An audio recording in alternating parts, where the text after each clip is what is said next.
know what, y'all? Just when I thought that Hollywood was starting to figure out that we didn't want no more sequels, y'all go ahead and do this to me. I didn't ask for no Toy Story 4, but after watching it, it's what I needed. I needed this for my soul. Toy Story 4 was a whole message, y'all, and I wasn't ready.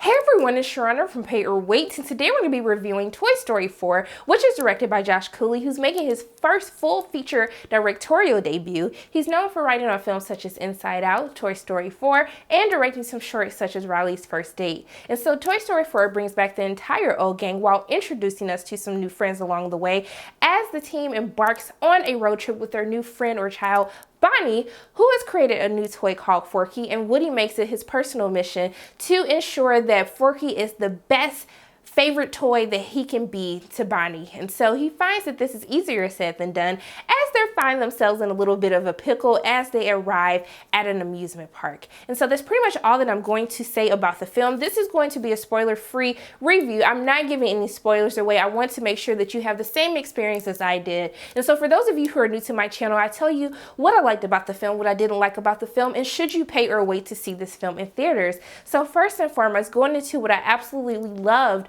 about Toy Story 4 is how far we come with the animation. Pixar does such an amazing job with the animation in all of the Toy Story films, but I have to say in Toy Story 4, I truly felt like everything was real. When you see rain come down, I felt as though I was outside in the rain. All of the motions that the human characters go through, also the toys from being stepped on, like I screamed during some of the action sequences where it would look like the toys were like in real danger. I was just like, it's a toy, like nothing's going to happen to them, but this animation just made me fear for them. And I think that is such an amazing job how far we've seen the toys look from the first Toy Story now to Toy Story 4. But I will have to say, one of the things that I was very pleasantly surprised about was Bo Peep's return. She was missing from Toy Story 3, but she comes back with a new character arc and also too a new look. I was like, Bo Peep, girl, where you get them hips and them thighs from? That's what they was hiding in that dress in the previous Toy Stories.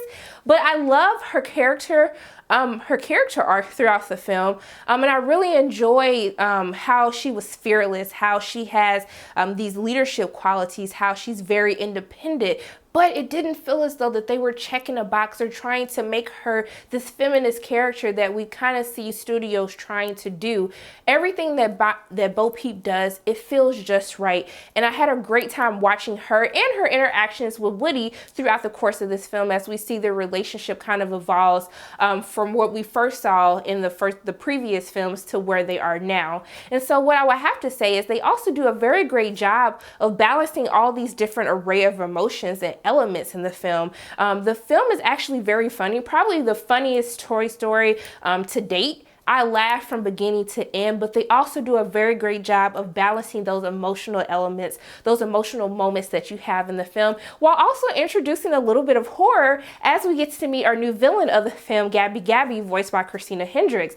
After a while, I was like, hold up, wait a minute. Like, I didn't know that this was a horror film, but I found myself, I jumped, not once, not twice, but 3 times in the film. And also, too, like, she had these, like, henchmen, these ventriloquists, kind of look like the Goosebump doll. I was just like, this is too creepy for me. But I love how they kind of introduce, like, this new element that you weren't expecting, but also, too, how they give Gabby Gabby, they really flesh her out very well as a villain. You really understand what her motives are, even though the way that she goes about accomplishing her goal is not right, but you really find a way to connect with Gabby Gabby and you understand what she's going through and why she's doing what she is doing. Now, also, too, they have an array of new characters. I enjoy Forky, which is voiced by Tony Hale, Duke Kaboom, voiced by Keanu Reeves, Duck and Bunny, who are my absolute favorites. I know that Forky has his own show coming on the Disney Plus streaming service, but I need Ducky and Bunny. I need them to have their own show because they were absolutely hilarious. Jordan Peele and Keegan Michael Key, they were so funny. I loved every scene that they were in.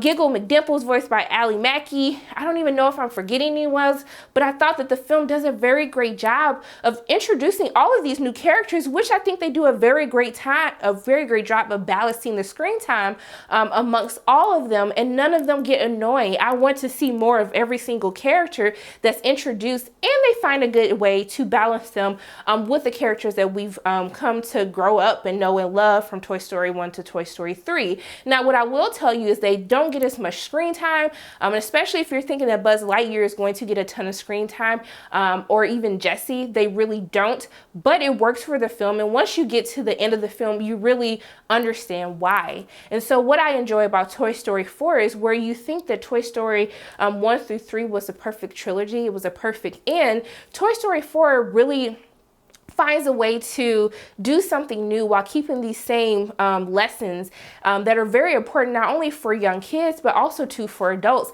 I found myself relating to a lot of what the character of Woody was going through as he's trying to understand what his purpose is, and also too that sometimes your purpose can change for the better. Even dealing with Bonnie and seeing her emotions as she's trying to resist change, but then understand why it's necessary as she's embarking on a new journey into kindergarten.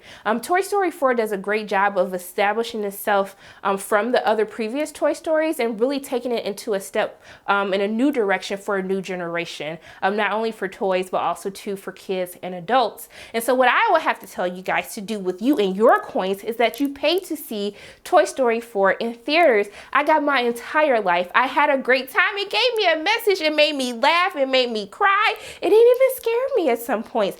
I had an amazing time with Toy Story 4. I can't wait for all of you to see it. Take your kids. If you ain't got no kids, find somebody else's kids. If you ain't got no kids to find, take yourself, because there is something for everyone to enjoy about this film.